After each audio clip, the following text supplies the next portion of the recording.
Olá, gente.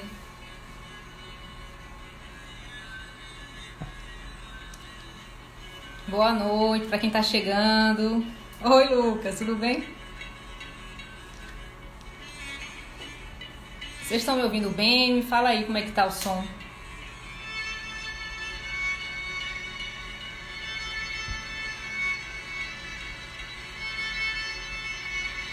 Oi, Elis. Eu só queria saber se vocês estão me ouvindo bem. Certo.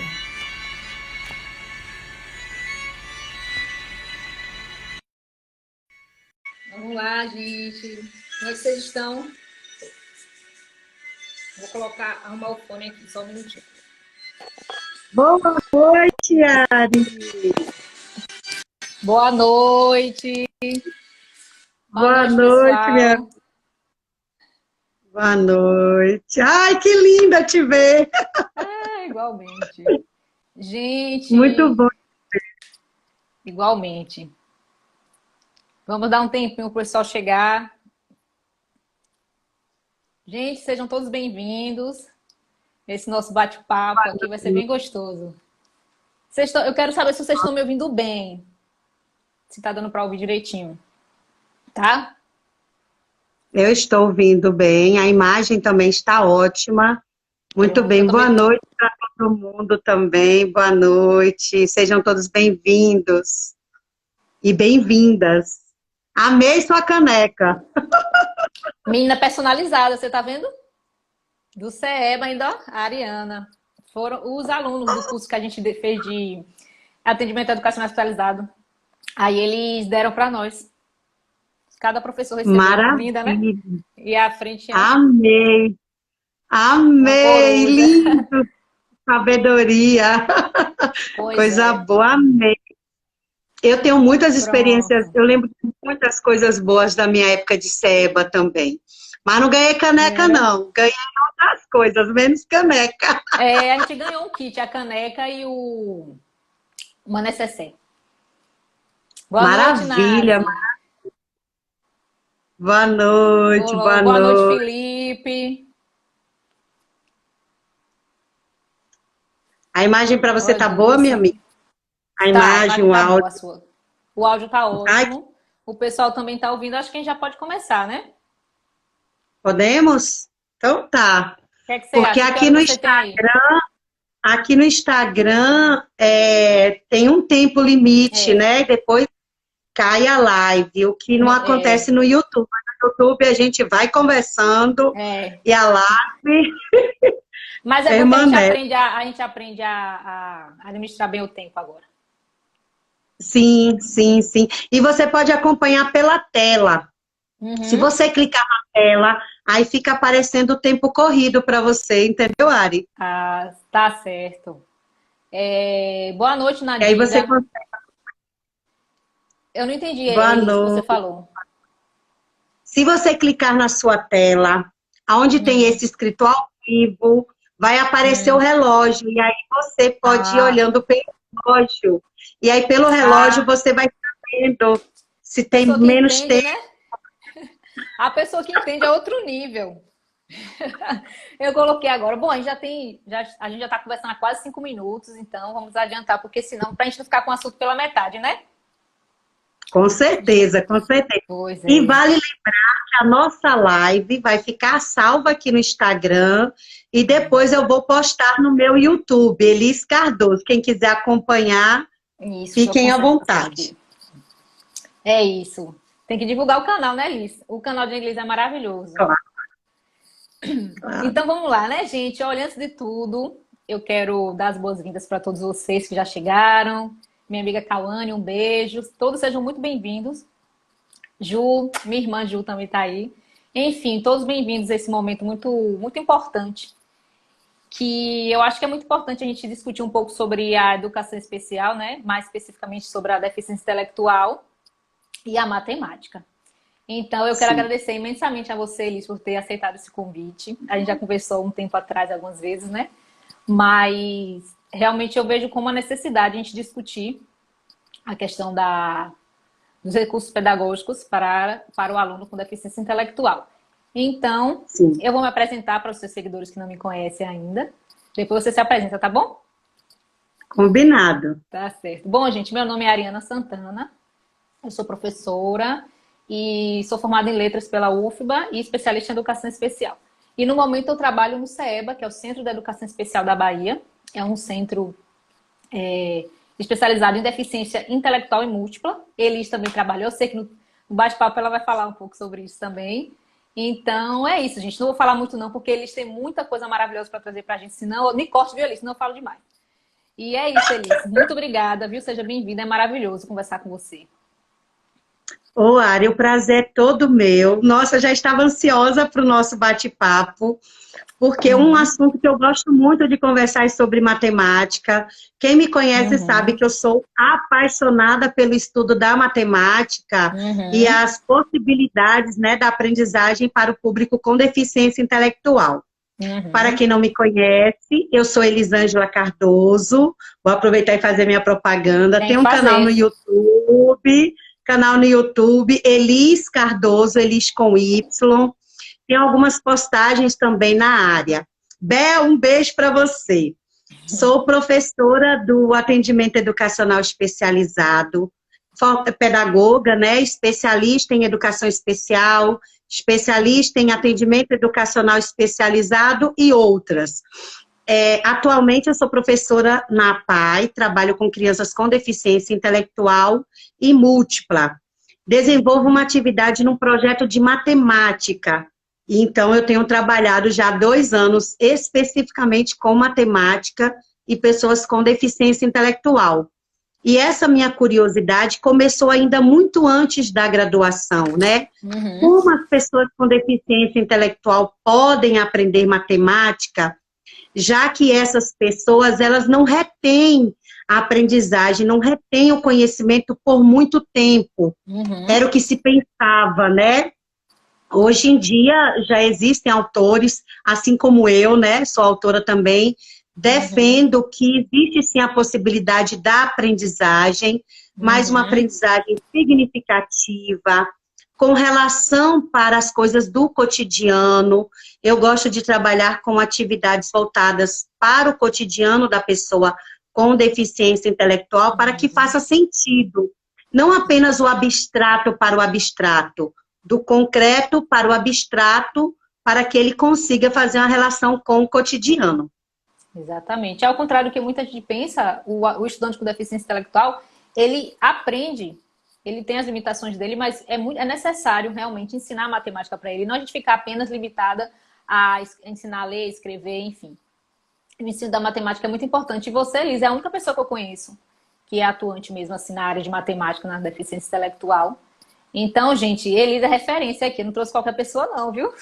Ela tem uma bagagem, já se conhece há um tempão, né, Liz? A gente já veio do PIB de Educação Especial, a gente já fez uns projetos juntas, então, assim, ela tem muita coisa boa para trazer para a gente mesmo.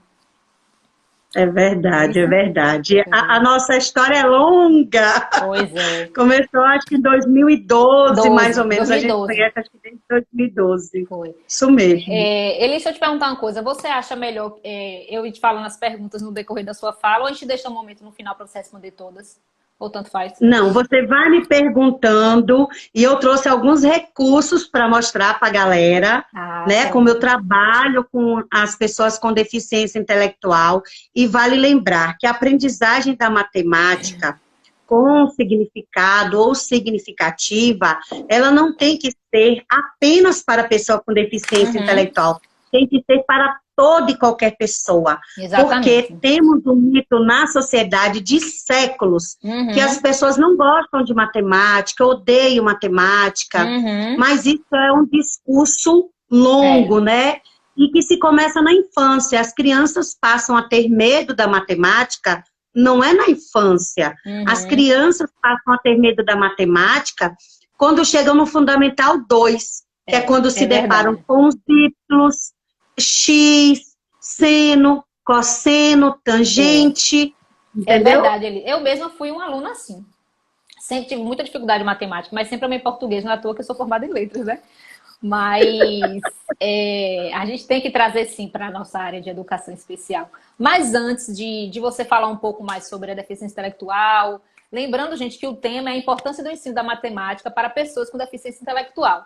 É claro que a gente vai passear um pouco pelas outras deficiências, talvez, se a gente tiver tempo, mas o foco aqui é da deficiência intelectual, que é a especialidade de Elis. Então, antes da gente começar, é importante a gente definir o que é educação especial, né, Elis? Então, educação especial é uma modalidade... Ixi, gente, deixa eu falar devagar.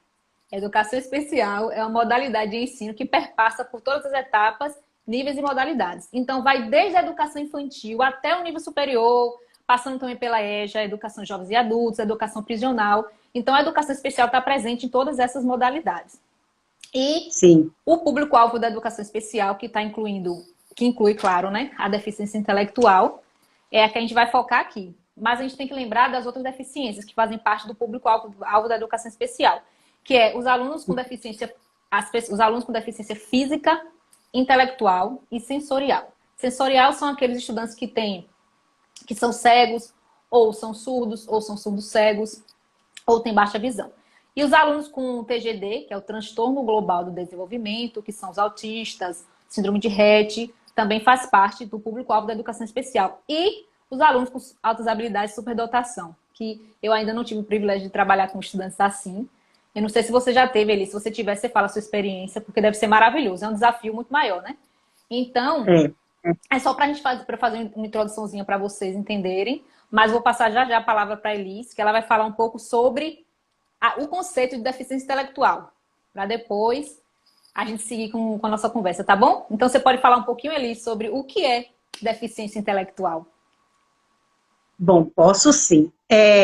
De acordo com uns documentos, entende-se por deficiência intelectual aquele sujeito que tem um QI abaixo da média, e assim, no popular dizendo, é aquele sujeito que não aprende a ler, que não aprende a escrever, né, que tem déficit real na aprendizagem, é aquele sujeito que tem dificuldade na interação social, dificuldade para aprender atividades do cotidiano relacionadas com a higiene pessoal, né, a higiene da casa.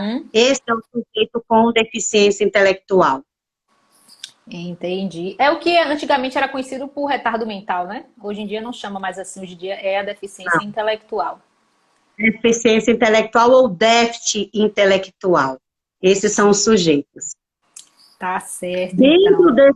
Vale lembrar que dentro desse público com deficiência intelectual, nós temos as pessoas com deficiência intelectual, são aquelas que não têm características de deficiência. Temos o público com síndrome de Down, temos também o público com microcefalia e o autista. Claro que existem outras deficiências, né? Como síndrome de Rett e outras, mas o público que eu trabalho é deficiência intelectual. Então, dentro desse público, eu tenho alunos com síndrome de Down, pouquíssimos com microcefalia da época do Zika para cá, né? Ainda não tenho um aluno da época do Zika para cá. E é importante lembrar que a deficiência... Eu tô com eco, Elisa, não sei se é o seu som. Deixa eu ver. Acho que melhorou. Pronto, passou. E é importante lembrar que a deficiência intelectual, ela pode vir sozinha, sim. O indivíduo pode ter apenas a deficiência intelectual, como com outras deficiências, né? Que aí já viram uma deficiência múltipla. Um autismo, ou com qualquer outra deficiência junto também. Então, Elis, eu quero que você traga um pouquinho pra gente agora, porque a gente sabe que os alunos com deficiência intelectual, eles precisam e devem, né, aprender um pouco da matemática. Então, eu queria saber quais são as suas estratégias para mediar isso. Bom, você está me ouvindo direitinho? Tô ouvindo sim. Porque para mim o seu áudio ficou baixo. Foi? Mas eu não sei se é somente para mim ou se é para as outras pessoas. Vocês estão ouvindo a Ariana direitinho? Coloquem aí para mim, por gentileza. Mas olha só, Ari, eu trabalho muito com recursos manipuláveis, que é um termo que eu uso de Lorenzato, que é um autor que eu gosto muito, e vou apresentar alguns livros também para vocês que são de autores que eu tenho utilizado as suas sugestões e as suas dicas para trabalhar com matemática. Pronto. Então, eu trabalho com recursos manipuláveis, como o povo diz, sucata mesmo. Era isso que eu ia te perguntar. Garrafa PET, né? Eu sempre digo que são recursos de alto luxo, caríssimos, né? E que a gente pode encontrar em qualquer lugar. Claro que eu sempre também peço ajudar os alunos para conseguir esses recursos, até porque eu acredito numa aprendizagem com eles e para eles. Quando os alunos participam do processo da aprendizagem, eles aprendem com mais significado, fica ali aquele amor no que fez, sabe? Eu fiz, eu ajudei a pró. Então, isso também tem um peso muito forte na aprendizagem. Com certeza. Eu trouxe alguns recursos para te mostrar. É importante que eles fazem parte da produção também, né? Com você. Como você falou. Os alunos fazem parte da produção com você também. Sim, sim. Vamos imaginar assim. Existe um jogo comprado, mas que ele não vai ser acessível para a pessoa com deficiência intelectual. Eu apresento o jogo para o meu aluno, deixo eles experimentarem o jogo, criei vários jogos assim. E aí depois eu digo, e aí, vocês gostaram? Ah, Pró, não tem a cidade que eu conheço, ou é um nome que eu nunca ouvi falar.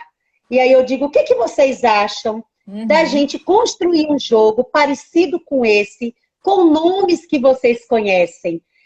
Pró, é possível? É possível, sim. Então, a partir dessa ideia, nós construímos o banco imobiliário da gente, que foi pensado em cima do banco imobiliário, que é um jogo da estrela, né? Com cidades e capitais do Rio ou de São Paulo. Então, os alunos construíram com bairros e cidades da Bahia, deram valores, e aí a gente usa muito esse jogo para trabalhar com o sistema monetário. Estamos construindo agora, administrando o seu jogo também, baseado no jogo original da Estrela, mas com valores reais, acessíveis à capacidade deles de se apropriarem do conhecimento, com palavras que eles conhecem, com os bairros e objetos que eles conhecem, entendeu? Entendi, Elis. Maravilhoso, maravilhoso. Você vai mostrar alguns aí pra gente? Como é que vai ser? Olha, tem um que todo mundo conhece, mas como eu sou uma professora muito alta, eu gosto tudo muito grande, viu, gente? Tem um dado comum, maravilhoso. Mas esse é bem grande. E agora, no processo de isolamento social, eu tenho construído vários primores. Deixa eu te perguntar. Dá pra ver? Dá sim. Essas bolinhas, elas são alto relevo? Não. Não, essas né? não. Não, porque eu não tenho nenhum aluno com deficiência visual. Então, eu não precisei me preocupar com algum aluno com deficiência visual. Também não tenho aluno com baixa visão. Mas sim, eu tenho alunos pequenos. E aqui, com esse dado maior, a gente pode jogar o dado e eles podem colocar as tampinhas de refrigerantes aqui em cima para fazer a relação número-quantidade. Entendeu? Sim, então, joga-se o dado. Vamos imaginar que eu vou pedir o meu aluno para dizer quantas bolas tem aqui. Vamos imaginar um jogo. 1, 2, 3. Mas aí eu posso pedir também para que ele coloque as tampinhas aqui em cima. Para que faça a relação número-quantidade. E ainda posso pedir para que ele me procure o número 3. Claro que aí eu não sei como vai aparecer o número 3, agora. Viu, gente? Você colocou de cabeça Mas para mim é assim. Para vocês eu acho que vai aparecer assim, né? Pronto, tá certo. Pronto. Então, eu vou trabalhando com a relação número-quantidade, mas com material concreto. Pensando nessa questão desse dado que é fixo e que eu não posso fazer muitas coisas, eu pensei em uma outra proposta que eu trouxe para apresentar para vocês. É um dado, tá vendo que ele está todo em branco? Sim. Conseguem visualizar? Só que aqui eu posso colocar as cartas que eu vou trabalhar naquele dia ou naquela semana. Então, vamos imaginar que eu estarei trabalhando com os números, eu vou colocar os números. Mas vamos imaginar que eu quero usar o dado para trabalhar com as quantidades, sem ser necessariamente os números, né? Deixa eu colocar aqui para vocês. Esse dado, essa parte plástica, é feita com aquelas pastas, ó. Ah, perfeito. Consegue visualizar?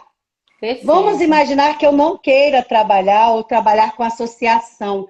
Eu também posso colocar, que eu trouxe para vocês, cores. Eu posso trabalhar com dado e aí eu substituo os números pelas cores. Eu vou colocando aqui para vocês irem observando que é um dado móvel. Eu chamo de dado multiuso. E porque eu baixo posso custo, usar né? números, cores e eu posso trabalhar com jogos também. Deixa eu pegar aqui para vocês. Na matemática, eu também trabalho muito com música. Então, eu posso trazer a imagem da letra de uma música que lembre matemática, né? Nesse caso, são os 5 patinhos. Eu posso preencher o dado todo com imagens de músicas. Tá vendo? A criança joga o dado. Quando cair o dado, ela tem que me dizer que música aquela, cantar e fazer a relação com os dedos. Também posso usar o dado para isso, porque ele é multiuso. Também posso usar como um jogo. Vamos imaginar que eu construí uma trilha com os alunos, sempre a combinar com eles sobre o que eu desejo que eles aprendam, só que com um significado. Então, eu posso trazer mãozinhas de legal, de volte a vez, e aí eu também posso usar no meu dado multiuso, tá vendo? Maravilhoso. Posso usar cartelas assim, ó, volte a casa. E como é um dado maior, então as crianças sentem mais vontade de brincar com eles, entendeu? E isso é muito interessante, Elis, porque você o tempo todo fala que você dialoga com seus alunos para poder pegar algumas ideias, para ver se para eles está realmente acessível, porque muitas vezes a gente pensa assim, vou fazer um jogo para o meu aluno que tem deficiência tal. E aí a gente prepara o que vem na nossa cabeça, às vezes com o nosso conhecimento, até com uma boa vontade mesmo, mas aí não pergunta a ele. Então é importante a gente ter essa validação desses estudantes com deficiência, e você está o tempo todo dialogando com eles, para eles poderem dar umas ideias, não, assim tá bom, assim não tá. E falando do dado, quando eu te perguntei se estava alto relevo, era só porque eu não consegui enxergar daqui. Não é porque eu sei que seus alunos são deficiência intelectual porque você é da PAI, mas digamos que aqui, se tiver um professor especialista em deficiência visual, ele pode realmente também usar esse dado, colocar um alto relevo nos números. Todos esses materiais que você usou são perfeitamente adaptáveis, né? A gente pode realmente ir adaptando de acordo com a deficiência de cada aluno. De acordo com a necessidade de cada público. Eu faço adaptação em tudo. Se você me mostrar qualquer jogo pedagógico, eu faço adaptação a partir do que eu vejo nele. Eu levo o jogo para a sala, para o meu aluno, deixo ele manipular, porque a criança aprende, a pessoa aprende manipulando objetos. Quer ver um exemplo? Eu sempre falo isso nas minhas formações. Ariana, se eu te der um celular que não é novo, eu sempre digo isso, eu vou te dar um celular, ele não é novo, ele não vem com manual de instrução, você deixa de aprender a usar o celular? Não, a gente mexe até aprender, até descobrir como é que funciona. Pronto. Com a deficiência intelectual ou com qualquer criança é a mesma coisa. Eu aprendo manipulando. Para aprender a fazer comida, você olha para a panela, a comida cai lá dentro e você virou cozinheiro? Não mesmo. E são várias tentativas, a gente aprende a cozinhar manipulando os alimentos. Exatamente. Né? Então, na educação é a mesma coisa. E na educação especial é a mesma coisa. Eu aprendo com o meu aluno como aprender a ensiná-lo. Entendeu? A possibilitar, a mediar o processo. Vamos imaginar que eu joguei o dado e caiu na música. Né? Sim. Eu não vou dizer para ele, se ele tentar, não, Pro, não lembra a música. Eu não vou dizer o nome da música. Eu vou ficar estimulando até ele conseguir lembrar ou algum colega dá a pista. Sim. Porque sempre tem um que dá a pista. Vamos imaginar que eu joguei o dado de músicas para trabalhar sequência oral, né? A sequência numérica oral. 1, 2, 3, 4, 5, 6, 7, outro 9, 10. Vamos imaginar que ele não vai lembrar a música. Vamos imaginar que ele não lembra. Ou um pedaço da música. Aí eu vou dando pistas. Sim. É a música da Xuxa. Você já ouviu? Quem já ouviu aquela música que a Xuxa gosta? Mas eu não digo lá, não. É os 5 patinhos foram passear. Eu não estarei mediando o processo, eu estarei apontando. Exatamente. E esse não é o papel do professor da educação especial. Vamos imaginar que aqui é o número 3. Não, aqui é o número 3. Sim. Se ele não lembra o número 3, eu não tenho o que dizer. Eu posso aproveitar o número 3 e pedir para ele contar quantas pernas tem o número 3. Exatamente. Eu posso pedir o meu aluno para colocar as tampinhas nas pontas, do número 3. Eu posso pedir para ele ir associando dentro da sala até ele chegar ao número 3. Então, eu vou dando pistas. Quando o meu aluno acerta, eu digo, nota 10! Então, eu sempre estou, como diz Skinner, reforçando a aprendizagem do meu aluno. Porque não adianta só eu apontar. Ele precisa, eu preciso estimulá-lo a me dar as respostas. Maravilhoso, é isso mesmo, Elise, maravilhoso. O pessoal está aqui falando que está excelente, está muito bom, vários coraçõezinhos subindo. Eu queria perguntar a você, falar com vocês, se vocês tiverem alguma pergunta, vocês podem fazer aqui para a Elisângela estar aqui para tirar nossas dúvidas. Vamos aproveitando. Você falando aí, Elis, mostrando todo o seu material que você usa, né, reutiliza e enfim, isso é maravilhoso. E eu lembrei da gente em 2012, lá no colégio Arlete Magalhães, que a gente levava, a gente não podia ver tampinha de garrafa, rolo de papel higiênico, a gente levava e montava todo o material para os alunos que a gente atendia lá. Maravilhoso, né, Elis? Tempo muito bom. Quando você me lembrou da deficiência visual, na época que nós fomos bolsistas no PIBID, Educação Especial, tinha uma aluna com deficiência visual, você se lembra? Lembro. Nunca vou esquecer. Naquela época, eu sempre fui curiosa. Eu sempre fui curiosa pela matemática. E aí, eu lembro que eu estava trabalhando, um dia da semana, ela estava no grupo que eu estava, mas ela não era minha aluna. Sim. E eu tinha feito uma amarelinha no chão com os alunos. Na hora, eu corri, peguei um barbante, levantei todos os durex, pedi todos os alunos para me ajudarem. A gente colocou o barbante por baixo dos durex. Então, ao passar a mão, ela sentia... Eu lembro dessa amarelinha. O jogo da amarelinha. Colocamos o barbante embaixo dos números. E eu lembro que ela se deitou no chão e ela passava o corpo e a mão assim pela amarelinha, como se ela tivesse assim, agora eu sei o que é amarelinha. Sabe? Porque as crianças amam brincar de amarelinha. Então, ela se deliciou. Isso. Depois disso, eu fiz um dado. É um dado desse comum, com pedra dentro. Porque quando ela jogava o dado, ela conseguia identificar aonde estava o dado. Ela mesmo ia pelo som da batida do dado no chão, com as pedras dentro, tipo chocalhinho. Então, ela conseguia localizar o dado dentro da sala. E era um dado grande também. Eu sempre gostei de dados, porque as crianças, olha essa questão do pegar. Outra, isso aqui é um quadrado, né? Então, quando chega no ensino fundamental 2 e no ensino médio, eles vão estudar ângulo, perímetro, né? E então, dado maior para a criança com deficiência intelectual vai dar um suporte para essa aprendizagem quando chegar no fundamental 2. Maravilhoso, Elise. E é muito bom porque você trouxe, né? Porque às vezes a gente fica assim meio com dúvida em como montar, como preparar esse material, e você trouxe aí brilhantemente.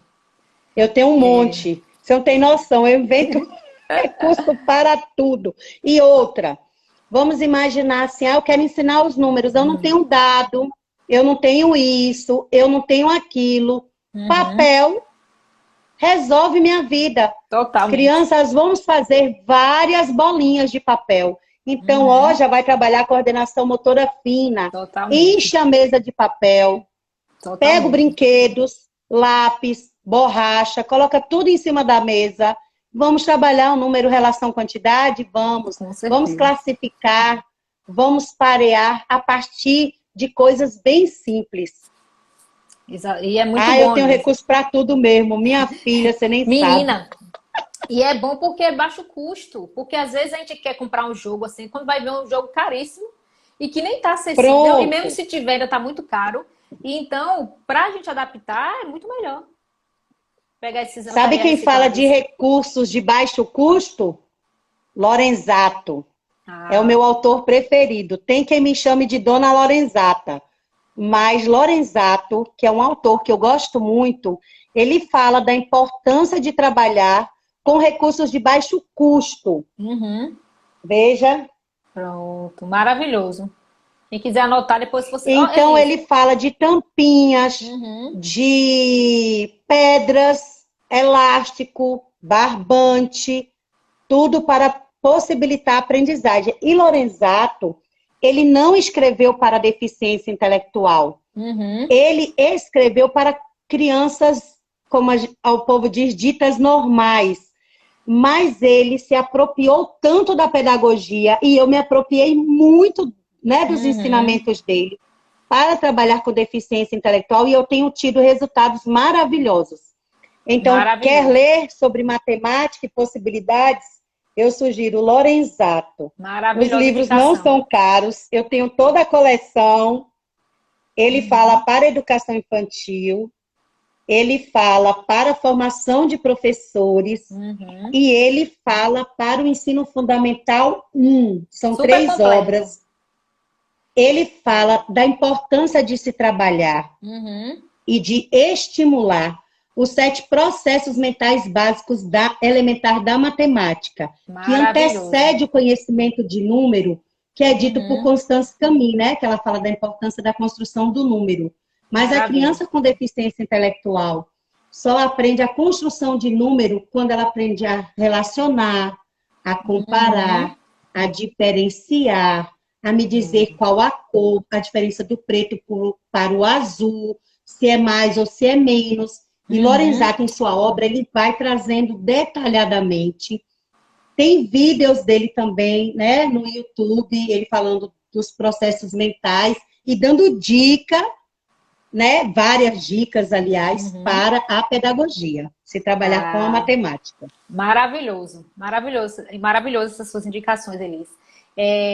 Nadia, se eu não me engano, o nome dela é Nadia, ela fez uma pergunta muito interessante, se esse seu trabalho, se você consegue fazer na quarentena. E aí eu lembrei, né, que você já está atuando, né, atendendo os estudantes da APA, então eu queria que você falasse um pouquinho como é que você está fazendo esse trabalho com a deficiência intelectual, a matemática e a deficiência intelectual na quarentena. Olha, nós estamos atendendo, fazendo atividades remotas desde os primeiros 15 dias. A nossa coordenadora, ela foi muito ágil nesse sentido, ela montou grupos, conversou com todos os professores, então, desde os primeiros 15 dias, as crianças estão tendo atendimentos. Como eu sou professor do projeto de matemática, e assim como os outros professores, tem colegas meus aqui também, né, participando. A gente grava vídeos, vamos supor que eu quero trabalhar a relação número-quantidade. Então, nesse vídeo que eu vou pedir às famílias, né, para me ajudar nesse processo, porque a família é parceira em todo momento. Então, eu vou dar exemplos de coisas para substituir um material pedagógico que a gente compra. Vamos imaginar assim, vou trabalhar a relação número-quantidade. Então, eu mostro assim, olha, tem pregador? Serve. Tem tampinha? Serve. Ah, não tem tampinha, não tem pregador? Não tem problema não. Pede à mamãe as vasilhas plásticas. Aquelas que estão rachadinhas, as tampas. Serve, mas tem que pedir à mamãe. Ou então eu digo assim, não tem bolas de papel. Ah, não tem? Serve. Eu sempre vou trazendo dicas de coisas que podem ser substituídas. Exatamente. Isso que destaca aqui, isso é maravilhoso, porque o estudante não vai ficar preso. Poxa, como é que eu vou ficar preso a determinado recurso, né? A gente está em pandemia, quarentena, não pode estar saindo para conseguir. Apesar de serem alguns recursos que a gente tem em casa, né? Casa, papel higiênico e tal. Mas se for outros tipos, eles vão usar o que tem em casa. Então você já dá essa dica, né? O que é que você tem aí? Ah, não tenho isso não, pronto. Então você pode usar outra coisa. Então isso é muito importante, porque isso substitui. Vamos supor, na sala a gente tem um dado, mas quem me garante que na casa dele tem dado? E É, se não tiver dado, vai deixar de fazer a atividade? jamais. Ó, saquinho plástico. Esse é de came. Ah, não Uhum. tem um saquinho de came? Aquele do presente, do papai, da mamãe. Pede a mamãe para olhar Maravilhoso. dentro do guarda-roupa. Ah, não tem saquinho de came, não? Não tem problema, meu amor. Sabe a sacolinha plástica do supermercado?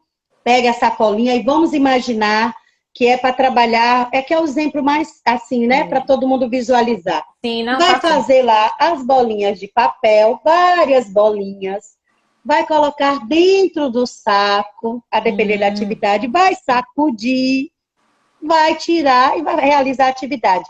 Vamos imaginar uhum, que é para trabalhar a relação número-quantidade. Então, coloca-se os números dentro de um uhum, saco, de 1 a uhum. 10, de 0 a 10, de 1 a 5. Vamos imaginar aqui, ó, os números. Vou colocar aqui, eles estão assim. Ah, mas não tem problema. Pega uma folha de ofício, uma folha de caderno, pede a mamãe Uhum. para ajudar a escrever os números de 1 a 10. Coloca, dobra, porque tem que ter a emoção, Uhum, né? claro. Criança gosta de emoção. Dobra o papel bem pequenininho, coloca no saco, sacode. Eu ainda digo assim, ó, vira o rosto pro outro lado, que não pode ver. Aí vira, tira o número. Que número é esse? X. Uhum. Agora pega aí tantas tampinhas.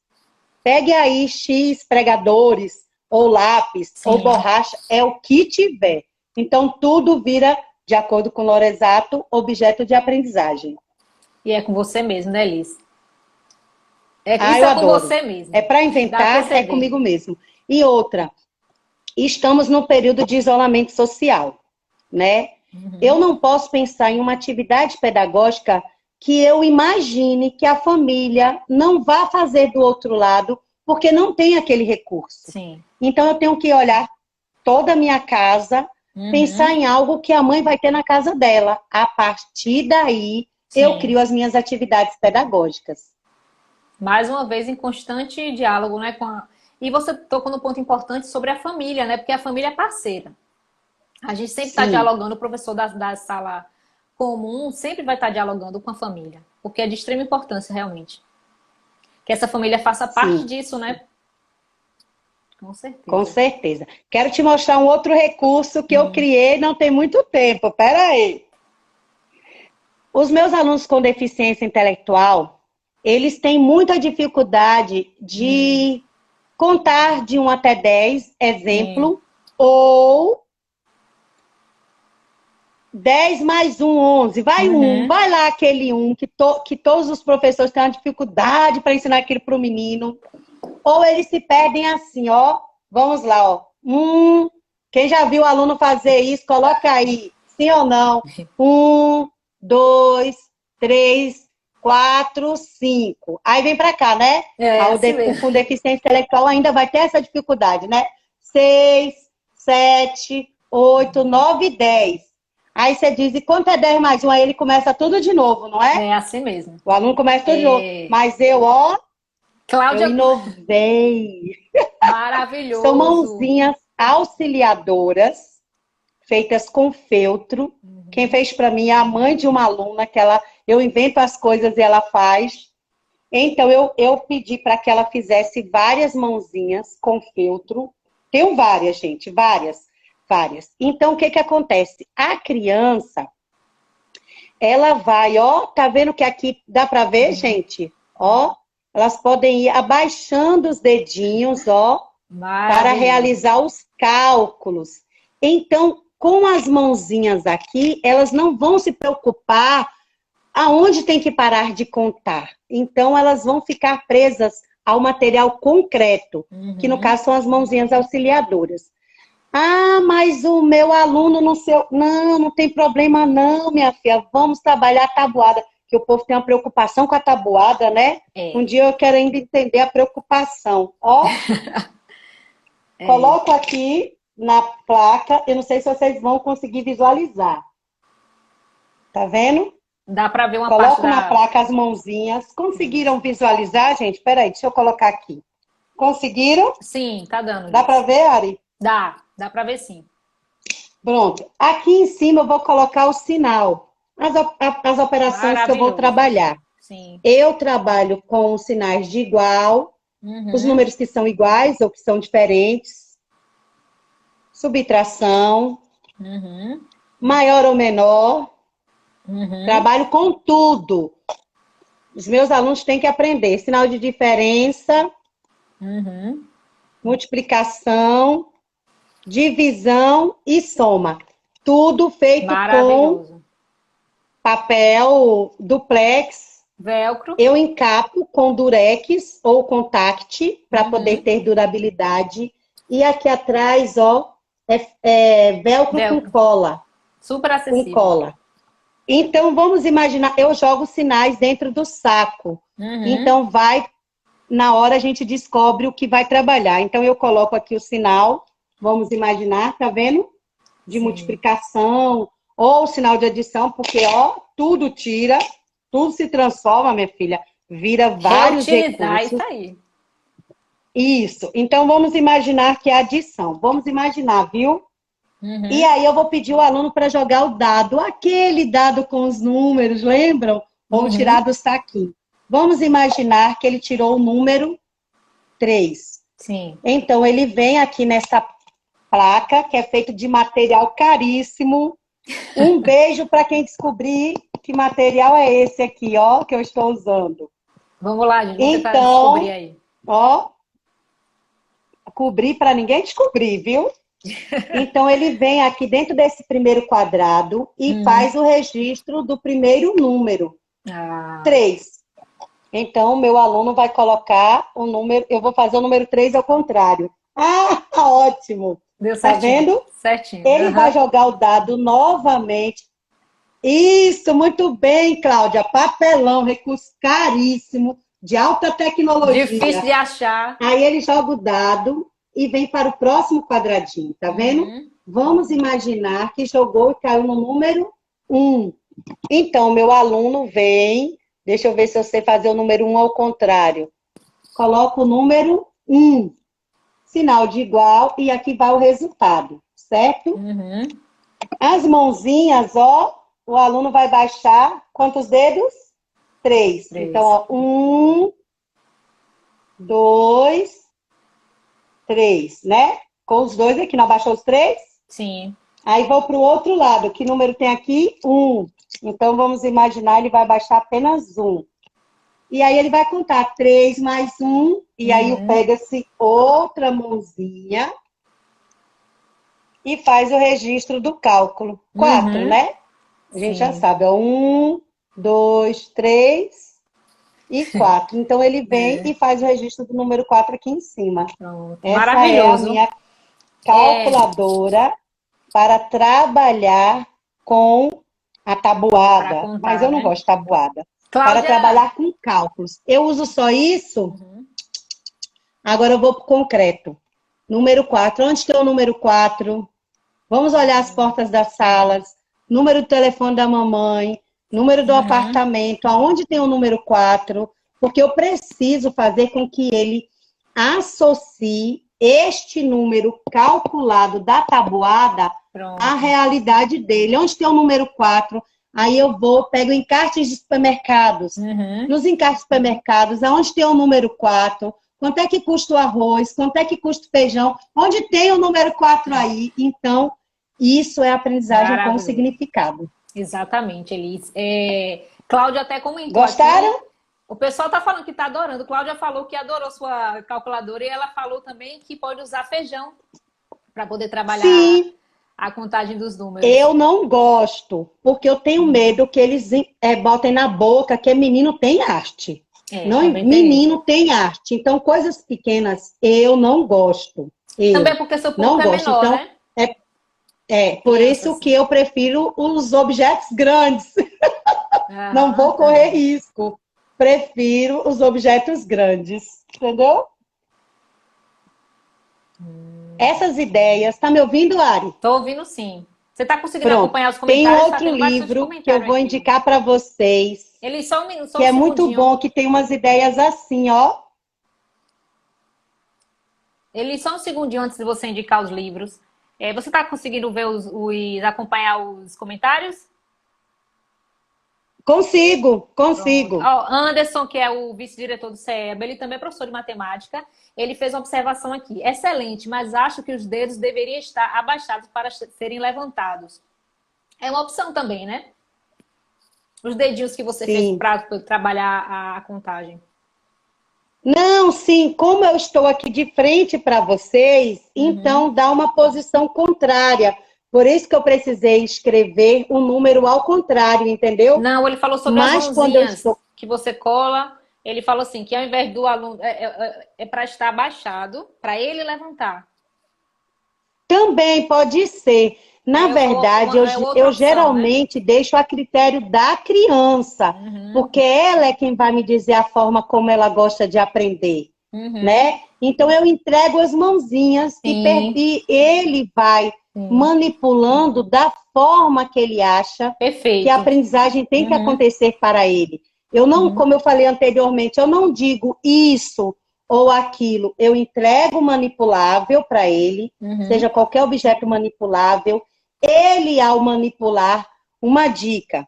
Sempre quando eu levo recursos novos, eu deixo eles experimentarem. Uns 5, 10 minutos. Ótimo. Porque eles ficam curiosos. Se não passa a curiosidade, eles não se interessam pelo aprender. Então, vamos supor, quando eu levei as mãozinhas, foi uma aula apenas para brincar com a mãozinha. Aí eles botavam a mãozinha na cabeça, grudava a mãozinha na roupa, dava tchau um para o outro, foi uma festa. Quando foi na aula mesmo, aí eles conseguiram fazer a atividade, porque já tinha passado o primeiro interesse da curiosidade. Então, eu sempre deixo manipular.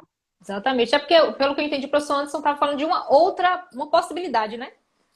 Não invalidando a sua, de forma alguma.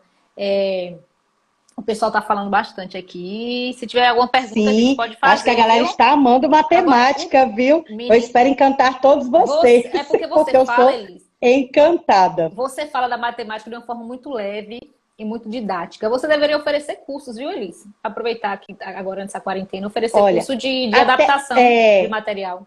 Eu trabalho pela Alto Relevo, aos finais de semana, eu faço trabalhos com formações de professores. Por sinal, está aí a Arina, né? Beijos, Arina. Eu trabalho na... você também, né? Também.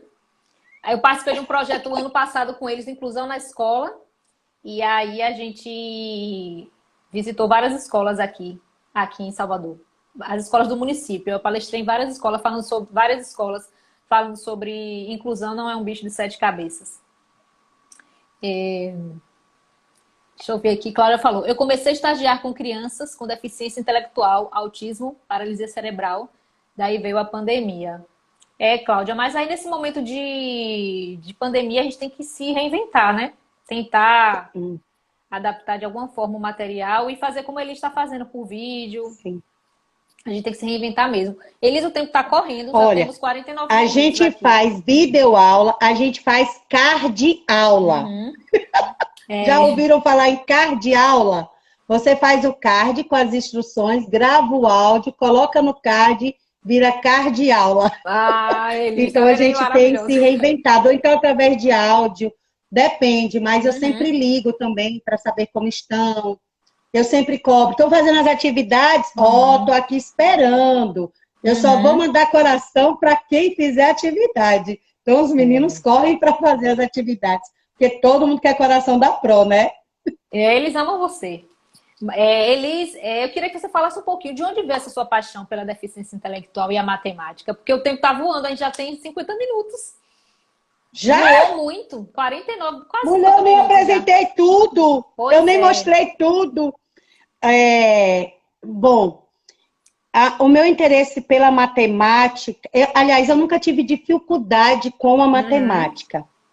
Mas eu sempre fui muito curiosa, no sentido de como as pessoas aprendem matemática, já que para mim é tão fácil, né? Eu sempre pensei assim, não é que é fácil, fácil, viu, gente? Que tem coisas da matemática que não desce, não, viu?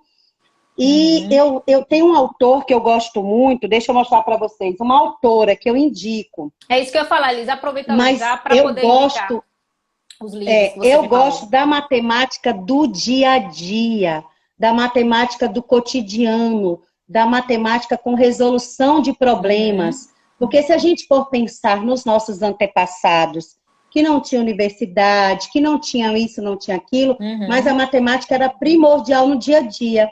Eles tinham que contar as ovelhas, tinham que contar né, a quantidade de metro no terreno da fazenda. Então, a matemática está presente na nossa vida desde antes do nascimento, né? Total. A criança, quando nasce, o primeiro número que ela aprende é a idade dela. Sim. Então, a criança já vai para a escola com conhecimento matemático. E, às vezes, a gente não aproveita esse conhecimento matemático na escola. Quantos anos você tem? 1. A criança já tem habilidades monetárias desde a infância. E a escola não aproveita esse conhecimento monetário. É como se apaga tudo e vamos começar tudo de novo. Não.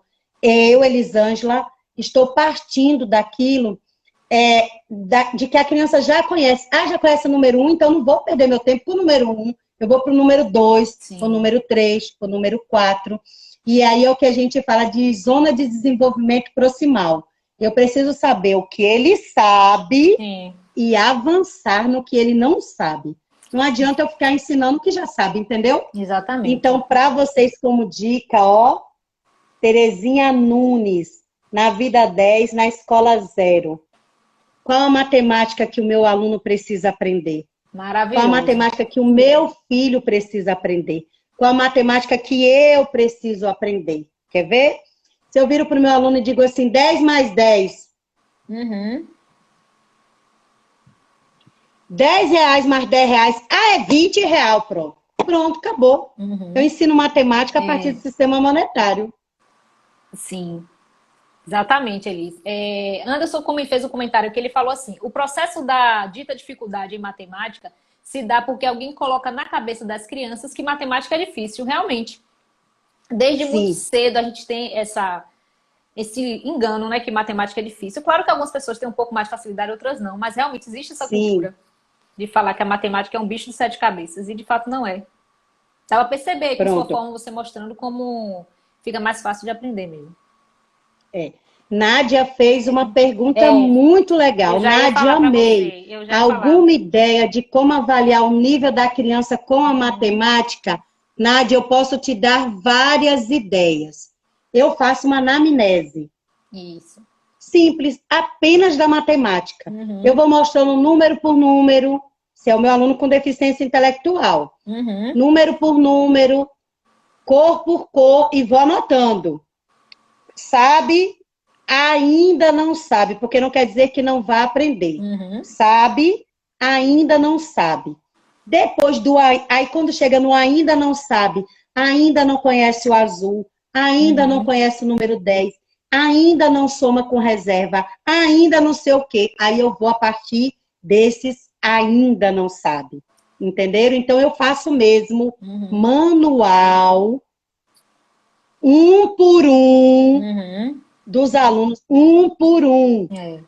Sento, vou mostrando. Deixa eu mostrar aqui para vocês. Como eu falei, eu gosto tudo grande, né?